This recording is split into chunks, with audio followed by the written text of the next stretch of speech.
جو روایت میں نے پڑھی ہے 7 جاگیروں کے مالک تھے آپ کے والد گرامی، اور چوتھی شادی جب ہوئی نا ان کی، تو جو سلطان باہو علیہ الرحمہ کی والدہ ہیں فرماتی ہیں کہ ان کا دبدبہ اتنا ہوتا تھا کہ کسی کی جرت نہیں ہوتی تھی ان سے کوئی بات کر سکے۔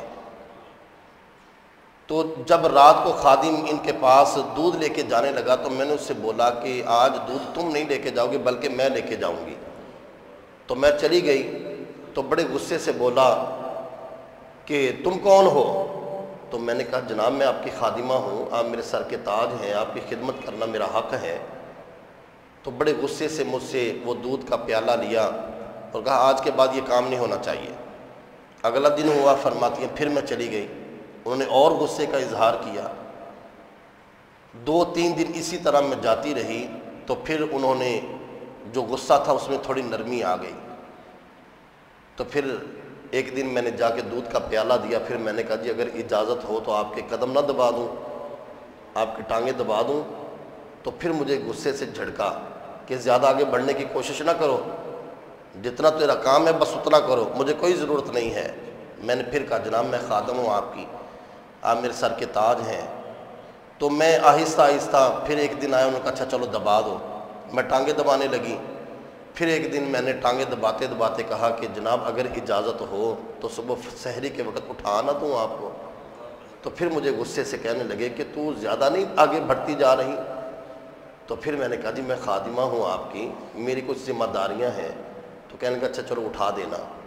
فرماتی ہیں ایک دن میں نے اٹھایا، پھر میں نے کہا جی اگر اجازت ہو تو ایک بات عرض کرنی تھی۔ کہا ہاں بولو کیا بات ہے، میں روزانہ نہ اٹھا دیا کروں۔ تو کہنے لگے خبردار آج کے بعد اگر تو نے مجھے اٹھایا بس ہو گئی۔ تو فرماتی ہیں کہ میں سہم گئی، کہنے لگے کہ آج کے بعد تو نہیں اٹھائے گی بلکہ میں خود تجھے اٹھایا کروں گا۔ فرماتے جب دونوں نمازیوں کا آپس میں ملاپ ہوا تب جا کے رب نے ان کی گود سے سلطان العارفین جیسی ہستی کو پیدا کیا ہے۔ تو یہ ہم زندگیاں پڑھیں سرکار بغداد کی جتنے بھی اولیاء کاملین ہیں ان کی زندگیاں پڑھیں تو ان کے والدین کا بڑا کردار تھا، ان کی بڑی اس چیز کے اندر محنت تھی۔ وہ کسی شاعر نے بڑا خوبصورت جملہ بولا ہے کہ گود ماں دی درسگاہ پہلی اتھوں زندگی دا نصب العین بندا۔ آج ہم کہتے ہیں جی اچھا سکول ہوگا، اچھی جگہ پہ بچہ جائے گا تو اس کا مستقبل بنے گا، وہ تو اپنا معاوضہ لے رہے ہیں۔ اصل تربیت وہ ہے جو گھر کے اندر ماں کر رہی ہے۔ بختیار کاکی رحمۃ اللہ علیہ گئے تھے نا مدرسے پڑھنے کے لیے، تو جا کے 14 سپاروں کی تلاوت کر دی۔ استاد صاحب فرمانے لگے آگے نہیں پڑھتے، کہا جی بس اتنے ہی آتے ہیں۔ کیوں بھئی اتنے کیوں آتے ہیں؟ کہا جی اماں 14 سپاروں کی حافظ تھی، دودھ پلاتی تھی، ساتھ قرآن کی تلاوت بھی کرتی تھی، میں سنتا جاتا تھا، یاد کرتا جاتا تھا۔ تو فرماتے ہیں کہ گود ماں دی درسگاہ پہلی ایتھوں زندگی دا نصب العین بندا، ایتھوں داتا خواجہ فرید ورگے دکھی دلاں دے واسطے چین بندا۔ شرم و حیا دی ماں جی ہووے پیکر پھر پتر بھی غوث ثقلین بندا۔ سیدہ خاتون جنت جے ماں ہووے طاہر پھر لال بھی سخی حسین بندا۔ تو یہ کردار ہے ان ہستیوں کا۔ آپ کی والدہ فرماتے ہیں کہ جب نماز کے لیے کھڑی ہوتی تو جسم پر خوف خدائی اس طرح نظر آتا تھا کہ یہ خوف الہی کے ساتھ کھڑی ہیں۔ اور پھر فرماتے ہیں کہ جب شادی ہوئی حضرت ابراہیم خبیر الدین کے ساتھ، یہ کچھ باتیں آج آپ سنیں اور ان کو یاد بھی رکھیں۔ فرماتے شادی کے بعد بہت عرصے تک اولاد نہیں ہوئی، کافی عرصہ جب اولاد نہ ہوئی تو دعائیں کرتے تھے۔ اولاد کے لیے دعا کرنا یہ نبیوں کی بھی سنت ہے، اولیاء کی بھی سنت ہے۔ ابراہیم علیہ السلام نے دعا کی، اللہ قرآن میں فرماتا ہے رب ہب لی من الصالحین، اللہ مجھے اولاد دے اور بیٹا عطا فرما۔ ابراہیم علیہ السلام نے دعا کی ہے، حضرت زکریا علیہ السلام نے دعا کی ہے، تو حضرت ابراہیم کبیر الدین علیہ الرحمہ نے دعا کی کہ باری تعالیٰ مجھے اولاد عطا فرما۔ تو کافی عرصے بعد ایک دن خواب کے اندر مولا علی المرتضیٰ شیر خدا کرم اللہ تعالی وجہہ الکریم کی زیارت نصیب ہوئی۔ فرمایا کہ ابراہیم اللہ تجھے ایک بیٹا عطا فرمائے گا، اور جب اس کی عمر بڑی توجہ سے سنے بھی اور یاد بھی رکھے، بیٹا اللہ عطا فرمائے گا، جب اللہ تجھے بیٹا دے تو اس کی عمر ہو جائے 119 دن، تو پھر تم اس کو مدینہ طیبہ میں لے کر جانا۔ نبی پاک علیہ السلام کی خدمت اقدس میں اس کو پیش کرنا، اور پھر وہاں سے جنت البقیع میں چلے جانا، اور جنت البقیع میں جا کے حضرت سیدنا عثمان غنی رضی اللہ تعالیٰ کی خدمت میں میرا بھی سلام پیش کرنا اور اپنے بیٹے کا نام عثمان رکھنا۔ آج جن کے ذمے ہم نے جناب شہباز قلندر کو لگا دیا ہے، یہ تو حضرت عثمان غنی سے نعوذ باللہ ثم نعوذ باللہ جتنا شب و ستم کرتے ہیں، جتنا ان کے بارے میں غلیظ عقیدہ رکھتے ہیں، اللہ ہمیں ایسے عقیدے سے محفوظ فرمائے۔ ان کا نام رکھنے والی ہستی مولا علی المرتضیٰ شیر خدا ہے، اور کثیر احادیث کا روایات کے اندر یہ بات موجود ہے کہ حضرت مولا علی المرتضیٰ کے بیٹوں کے نام تھے ابو بکر، عمر، عثمان، یہ بیٹے تھے حضرت علی کے، جو امام علی مقام کے ساتھ کربلا میں شہادت پا گئے۔ ہم اہل سنت کی یہ بہت کمزوری ہے کہ ہم نے کبھی ان چیزوں کی طرف توجہ کی نہیں ہے، ہمیں الٹی باتیں سنا سنا کے دیکھے جی اگر تھے تو کہاں تھے۔ آج بھی اگر اللہ آپ کو لے جائے، آپ وہاں پر جائیں، اور کربلا معلی شریف میں جو کتبہ لگا ہے وہاں پر تمام کے نام موجود ہیں، حضرت علی کے بیٹوں کے نام تھے۔ اور پھر آپ کا نام اس میں گرامی محمد عثمان رکھا گیا، مروند آپ کا علاقہ تھا، اس لیے آپ حضرت سید عثمان مروندی کے نام سے مشہور ہوئے۔ اور پھر آپ کا لقب ہے شہباز، شہباز لقب آپ کو ملا ہے حضرت سیدنا امام علی مقام سید الشہداء سیدنا امام حسین رضی اللہ عنہ کی بارگاہ سے۔ آپ کے والد گرامی کو حضرت امام علی مقام کی زیارت نصیب ہوئی، فرمایا اللہ تمہیں ایک بیٹا عطا فرمائے گا جو ولایت میں بہت بلند مقام رکھتا ہوگا، اور جب وہ تیرے پاس آئے تو جو میرے نانا جان نے مجھے عطا فرمایا ہے میں وہ سب کچھ تیرے بیٹے کو عطا فرماتا ہوں۔ تو وہ پرواز کا جب ذکر ہوا تو فرمایا کہ یہ لقب حضرت امام علی مقام کی بارگاہ سے ملا شہباز، اور ان کا ایک لقب ہے لال۔ لال کیوں بولا جاتا ہے؟ روایات کے اندر ہے کہ آپ کا چہرہ اتنا سرخ تھا کہ آپ کے رخسار اتنے سرخ تھے جیسے دھوپ کے اندر سرخ یاقوت چمکتے ہیں، اس طرح آپ کا چہرہ منور ہوتا تھا۔ اور ایک سائل آیا، اس نے آ کے اپنی تنگ دستی کا اظہار کیا کہ میں جناب بہت تنگ دست ہوں، گھر کے حالات اچھے نہیں ہیں، تو مجھے کچھ عطا کیجئے۔ تو آپ نے چند کنکر اٹھائے اور اسے عطا کر دیے۔ اس نے کہا جی یہ تو سنگریزے ہیں، پتھر ہیں۔ تو آپ نے جب یوں کر کے فضا میں بلند کیے، اور جب وہ واپس آئے تو وہ لال یاقوت بن چکے تھے۔ اس وقت یہ بات مشہور ہو گئی آپ تو پتھروں کو لال بناتے ہیں، اس لیے آپ کا لقب جو ہے وہ لال پڑ گیا۔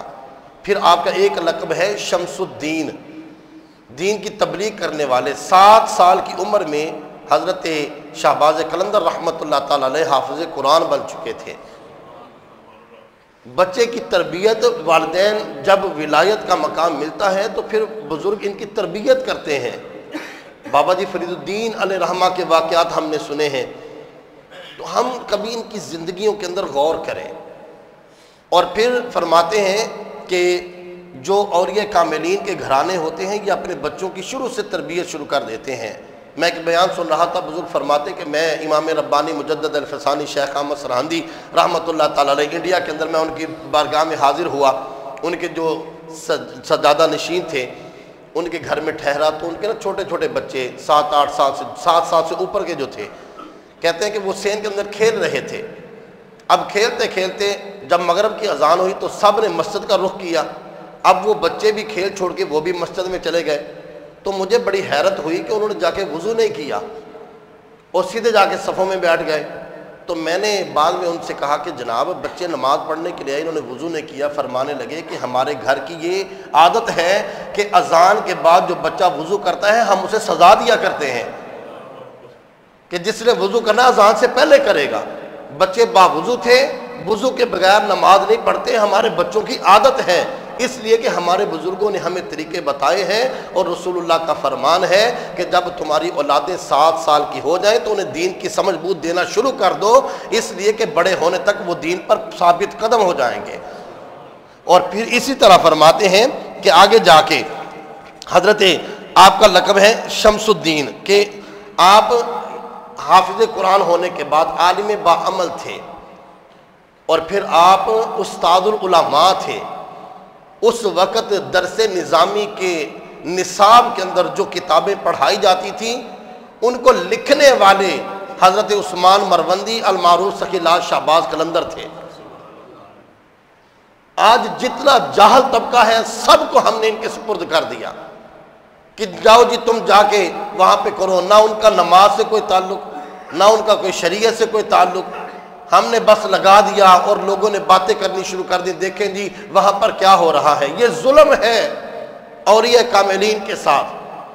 حضرت شہباز قلندر علیہ رحمہ آپ عالم باعمل اور استاد العلماء تھے، اور آپ کے علم کا یہ فیضان تھا کہ آپ کے سب سے پہلے سندھ کے مرید خاص سکندر بودلہ، جن کو بادشاہ نے قید کر رکھا تھا، جب حضرت شہباز قلندر علیہ رحمہ آپ نے سندھ کی زمین میں قدم رکھا، اس علاقے کے اندر سیون کے اندر جب آپ تشریف لائے، اس پر اتنا روب طاری ہوا کہ آپ نے کوئی پیغام نہیں بھیجا، کوئی سفارش نہیں کی، اس نے آپ کی خبر سنتے ہی آپ کے غلام کو آزاد کر دیا تھا۔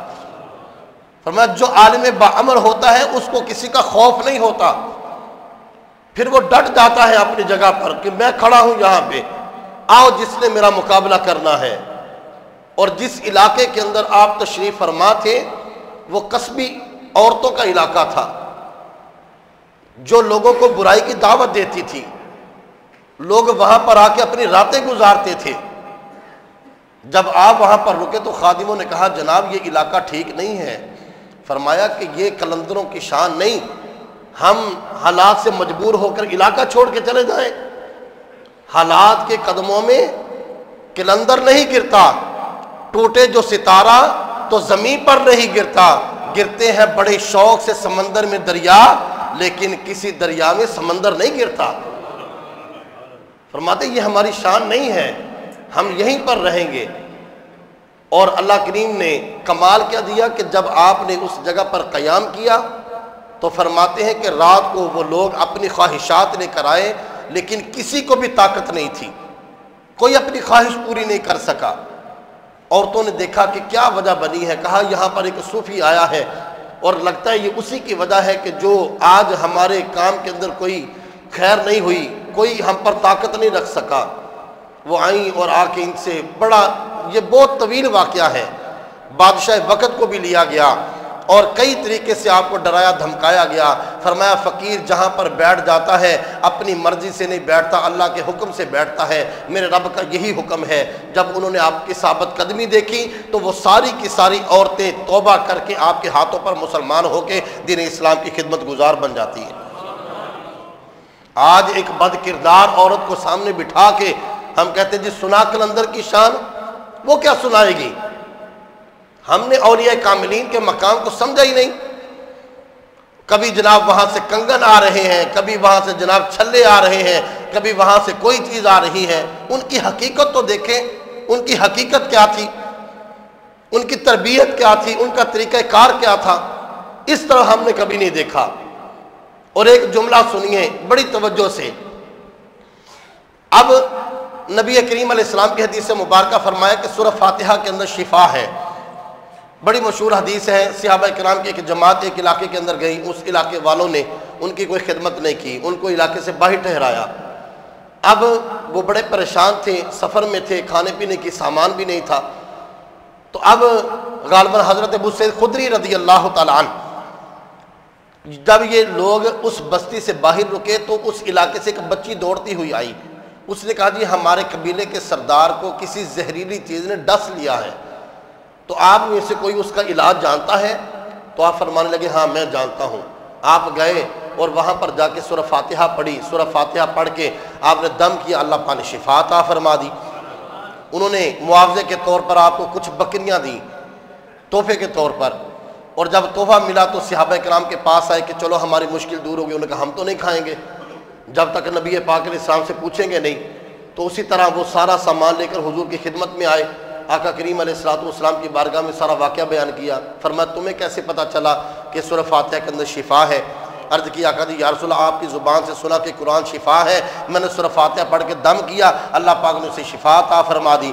اب مسئلہ یہ ہے کہ ہم یہ بکریاں لے آئے ہیں، اب یہ ہمارے لیے جائز ہیں یا ناجائز ہیں؟ نبی پاک علیہ السلام نے فرمایا یہ تمہارے لیے جائز ہے، خود بھی کھاؤ، میرا حصہ بھی رکھنا۔ اب حضرت سخی عثمان مروندی رحمۃ اللہ تعالی علیہ کا طریقہ کیا تھا؟ اب جن کے ذمے ہم نے لگایا ہے وہ تو خلفائے راشدین کے ساتھ جتنا ظلم کرتے ہیں ہم تو کبھی سن بھی نہیں سکتے، اور ان کی تربیت کیا تھی، ان کا طریقہ کیا تھا؟ جب کوئی آپ کے پاس دم کرنے کے لیے آتا تو آپ فرماتے سورہ فاتحہ پڑھنے کے بعد چند کلمات پڑھتے تھے۔ وہ کلمات کیا تھے؟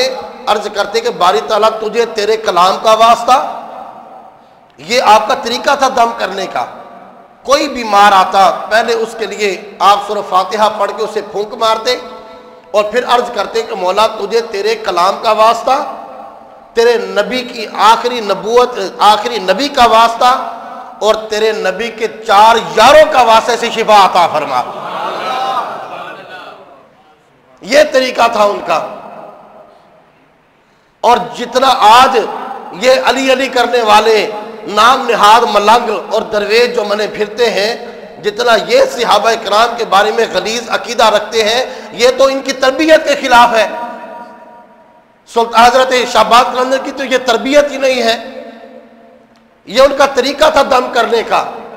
سورہ فاتحہ پڑھتے پھر عرض کرتے کہ مولا تجھے تیرے کلام کا واسطہ، تیرے آخری نبی کی نبوت کا واسطہ، تیرے نبی کے 4 یاروں کی وفا کا واسطہ، اسے شفا عطا فرما۔ اللہ شفا عطا فرما دیتا تھا۔ اور پھر فرماتے ہیں کہ 97 برس کی عمر میں آپ نے وصال کیا ہے، 97 برس کی عمر میں، اور بعض روایات میں ہے کہ 100 کچھ سال آپ کی عمر ہوئی ہے۔ اور تاریخ کے اندر یہ الفاظ لکھے ہیں کہ جب آپ کا آخری وقت تھا تو آپ کے الفاظ کیا تھے؟ آخری وقت کے الفاظ، اللہ مجھے اور آپ کو بھی یہی عقیدہ عطا کر دے، اور جب ہماری موت کا وقت آئے تو اللہ ہمیں اسی عقیدے پر موت دے دے۔ اگر اسی پر موت آئی تو یاد رکھیے خاتمہ بھی ایمان پر ہوگا، اور اللہ قبر بھی آسان کر دے گا، اللہ حشر بھی آسان کر دے گا۔ حضرت سخی لاکھ شہباز قلندر علیہ رحمہ، آپ کی زبان مقدس سے جو آخری الفاظ سنے گئے وہ کیا تھے؟ کہ مجھے اپنی زندگی کے عملوں پر کوئی مان نہیں ہے، جتنی زندگی میں نے دین کی خدمت کی ہے، عبادات کی ہیں، اللہ رب العزت کی بارگاہ میں ریاضات کی ہیں، مجھے ان پر کوئی مان نہیں ہے۔ اگر مجھے سہارا ہے تو اللہ کا سہارا ہے، بڑی توجہ سے الفاظ سنیے، اگر مجھے سہارا ہے تو اللہ کا سہارا ہے، اور اگر مجھے سہارا ہے تو اللہ کے آخری نبی کا سہارا ہے، اور اگر مجھے سہارا ہے تو نبی پاک علیہ الصلوۃ والسلام کے صحابہ کا سہارا ہے، اور صحابہ میں سے خصوصاً ان 4 خلفائے راشدین کا سہارا ہے۔ یہ الفاظ سے حضرت شہباز قلندر علیہ رحمہ کے جو آپ نے آخری وقت ادا فرمائے ہیں، اور ہم نے سمجھا کہ پتہ نہیں ان کی تربیت یہ تھی، ان کا طریقہ یہ تھا، ان کی تعلیم یہ تھی۔ نہیں، ایسا نہیں ہے۔ ہم ان کی زندگیوں کے اندر غور کریں، ان کی زندگیوں کو پڑھیں، اور فرماتے ہیں کہ ایک بات یاد رکھنا کہ دنیا میں کسی بھی کمال کو پہنچ جاؤ، کسی بھی کمال تک پہنچ جاؤ، یاد رکھنا تمہیں لوٹ کر اللہ کی بارگاہ میں جانا ہے۔ کہیں بھی چلے جاؤ، کتنی بھی عمر پالو، کتنا بھی مقام اور مرتبہ پالو، آپ شریعت کے پابند تھے، اور آج جتنی شریعت کی بے حرمتی ان کے دربار پر جا کے کی جاتی ہے، شاید ہی ہے دنیا کے اندر کسی اور مقام پر کی جاتی ہو۔ اور ہم نے بالکل ان کو جناب عقیدہ اہل سنت سے ایک طرف کر کے رکھ دیا ہے۔ ایسا ہرگز نہیں ہے۔ اپنے بزرگوں کی تعلیمات سنا کریں، ان کی تاریخ کو پڑھا کریں، اور رب کریم نے ان کو کمال کیا عطا فرمایا تھا؟ ان کو کمال یہ تھا، آپ کی کرامات بہت زیادہ ہیں۔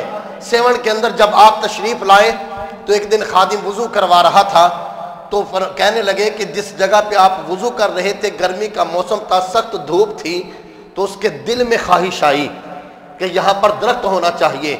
آپ نے جب مسواک کی تو وضو کرنے کے بعد اس سے کہا یہ مسواک وہ زمین کے اندر گاڑ دو۔ وہ کہنے لگا وہی مسواک لی زمین میں گاڑی، کچھ دنوں کے بعد ہرا بھرا درخت بن گیا تھا۔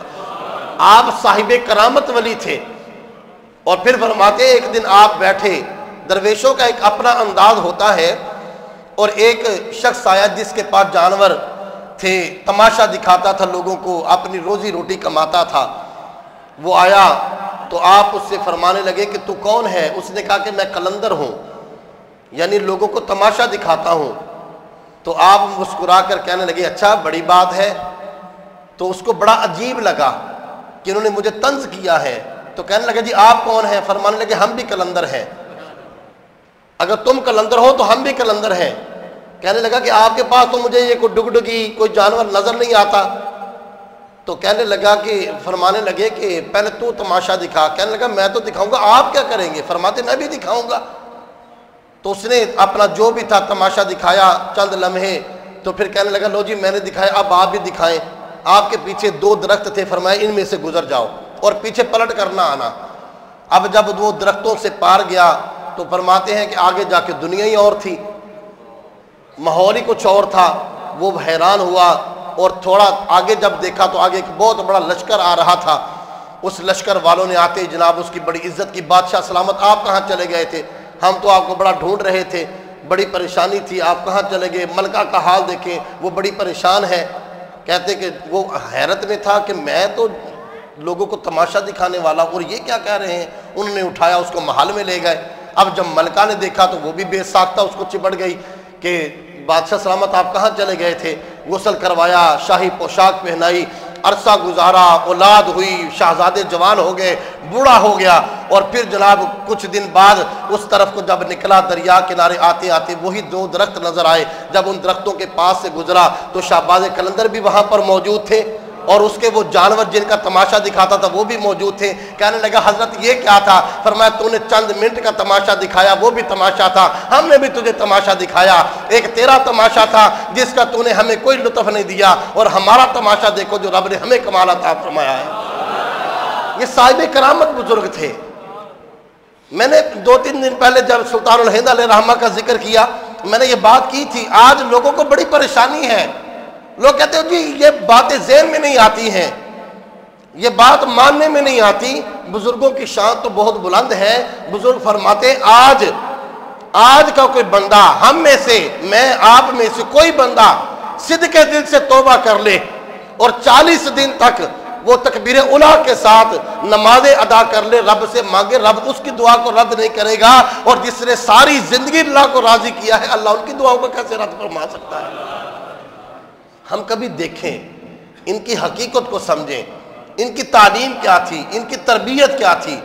یہ نہیں کہ اگر کچھ جاہل لوگ ان کے ساتھ لگ گئے اور جناب ہم بھی انہی کے ساتھ جا کے کہیں او جی دیکھیں جی یہ تو ساری جہالت ہی جہالت ہے۔ نہیں، ایسا نہیں ہے۔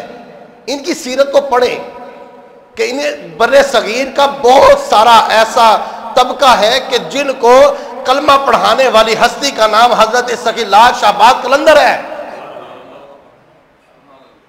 بر صغیر میں جتنے اولیاء آئے ہیں انہوں نے لوگوں کو ہدایت کا راستہ دکھایا ہے، انہوں نے نبی کریم علیہ السلام کی غلامی کا راستہ دکھایا ہے۔ یزید نے ایک گناہ کیا تھا تو امام علی مقام نے اس کے ساتھ اعلان جنگ کر دیا۔ تو آپ حسینی سید ہیں، امام موسیٰ کاظم کی اولاد سے ہیں۔ جب باپ نیک ہوگا تو پھر اولاد کو بھی رب بے وفائی کی طرف نہیں جانے دے گا، بلکہ اولاد بھی اپنے بزرگوں کے نقش قدم پر ہوگی۔ یہ جتنی جہالت ہے اس کا ان ہستیوں کے ساتھ کوئی تعلق نہیں ہے۔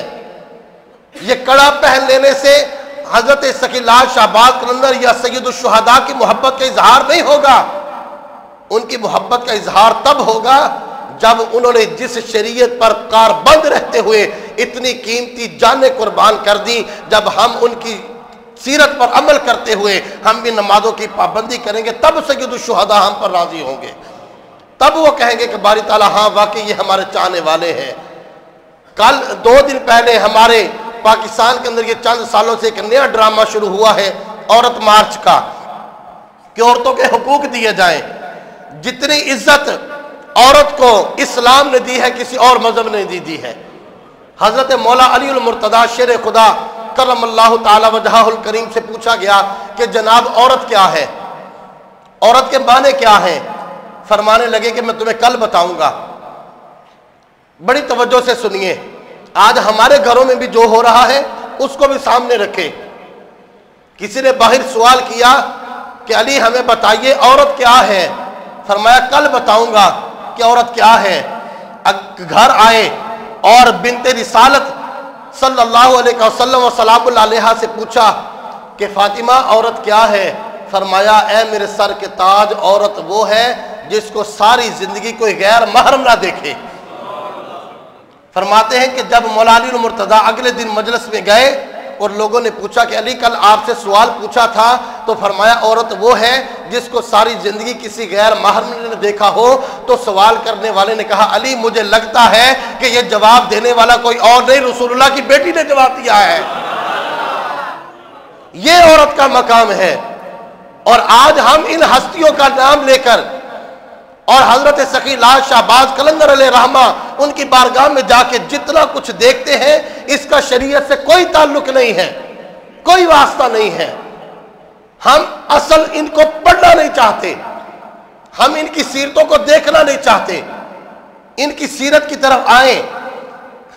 حضرت مولا علی المرتضیٰ شیر خدا کرم اللہ تعالی وجہہ الکریم سیدی اعلیٰ حضرت فرماتے ہیں کہ مولا علی المرتضیٰ فرماتے ہیں کہ پیر کے دن نبی پاک علیہ السلام نے اعلان نبوت کیا تھا، اور منگل کے دن میں نے نبی پاک علیہ السلام کی اقتداء میں کھڑے ہو کے حرم کعبہ کے اندر نماز ادا کی تھی۔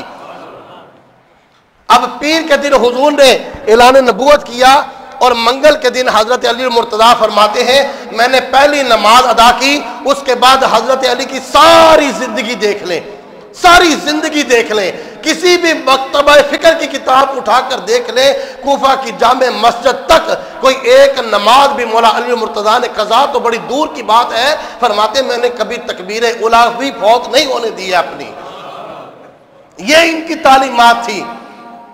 آج جناب ادھر چرس پی جا رہی ہے، ادھر علی علی کیا جا رہا ہے، اور ہم نے سوچا ہو جی باجی یہی سارا کچھ ہے۔ نہیں، یہ ان کی تعلیمات نہیں ہے، نہ یہ عقیدہ اہل سنت ہے۔ عقیدہ اہل سنت کیا ہے؟ سیدی اعلیٰ حضرت سے کسی نے پوچھا تھا کہ جناب ہمیں بتائیں کہ مزار پر حاضری دینے کا طریقہ کیا ہے؟ فرمایا جب تم کسی صاحب مزار کے پاس جاؤ تو وہاں پر جا کے اس کے مزار سے 4 ہاتھ پیچھے کھڑے ہو جاؤ، مزار کو ہاتھ بھی نہیں لگانا، اور تم وہاں سے 4 ہاتھ پیچھے کھڑے ہو جاؤ، پھر جتنا اللہ تمہیں توفیق دے اتنا قرآن پڑھو، قرآن پڑھنے کے بعد اللہ سے دعا کرو کہ باری تعالیٰ یہ تیرا نیک بندہ ہے، ہم تیرا نیک بندہ سمجھ کر یہاں پر آئے ہیں، اور اس کے نیک اعمال جن سے تو راضی ہے ان نیک اعمال کا وسیلہ دے کر ہم اپنے لیے خیر مانگتے ہیں، ہمیں بھی خیر نصیب فرما۔ ہم بزرگوں سے کچھ نہیں مانگتے، یہ کچھ نہیں دے سکتے، اور نہ ہم ان سے مانگنے جاتے ہیں، ہاں ہم ان کے نیک اعمال کا وسیلہ دے کر اللہ سے مانگتے ہیں۔ اور یہ طریقہ ہمیں نے کسی اور سے نہیں سیکھا، یہ طریقہ ہمیں خود خالق کائنات نے بتایا ہے۔ کسی کے دروازے پہ جا کے مانگنا یہ طریقہ ہمیں کسی نے نہیں بتایا، یہ قرآن بتا رہا ہے۔ گناہ ہم نے کیا اللہ کا، نافرمانی کی ہم نے اللہ کی، ہم نے حکم عدولی کی ہے اللہ کی۔ اب اللہ سے پوچھیں کہ باری تعالیٰ ہم نے غلطی کر لی، گناہ ہم سے ہو گیا، اب ہمیں معافی کا طریقہ بتا۔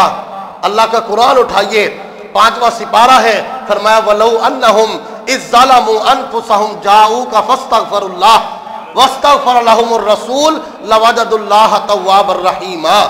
بڑی توجہ سے الفاظ سنیے، غلطی کی تھی اللہ کی، نافرمانی کی تھی اللہ کی، حکم عدولی کی اللہ کی، فرض چھوڑے اللہ کے، اب گناہ کیے اللہ کے، لیکن جب معافی کا وقت آیا اللہ نے یہ نہیں کہا کہ مسجد میں جا کے مجھ سے معافی مانگو، تم مجھ سے معافی مانگنا میں تمہارے گناہ معاف کروں گا۔ فرمایا معافی مانگنے کا طریقہ کیا ہے؟ معافی مانگنے کا طریقہ یہ ہے کہ جب تم اپنی جانوں پر ظلم کر لو، ظلم کرنے کے بعد آؤ میرے محبوب کی بارگاہ میں، ظلم کرنے کے بعد کہاں آؤ؟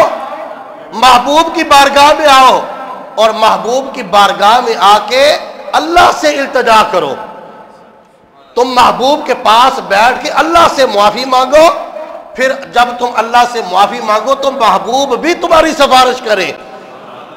معافی مانگو محبوب کی بارگاہ میں آ کے اللہ سے، اور جب تم اللہ سے معافی مانگو تو محبوب تمہاری سفارش کرے کہ اللہ تیرے بندے میری بارگاہ میں آ کے تجھ سے مانگ رہے ہیں۔ فرمایا جب تم محبوب کی بارگاہ میں آ کے اللہ سے مانگو گے، یقین جانو اللہ کو بخشنے والا بھی پاؤ گے، اللہ کو مہربان بھی پاؤ گے۔ یہ طریقہ خود خالق کائنات ہمیں ارشاد فرما رہا ہے۔ اللہ پاک ہمیں عقیدہ اہل سنت پر کار بند رہنے کی توفیق نصیب فرمائے، ان چیزوں کو سمجھا کریں اور ان کو اچھے طریقے سے یاد رکھا کریں۔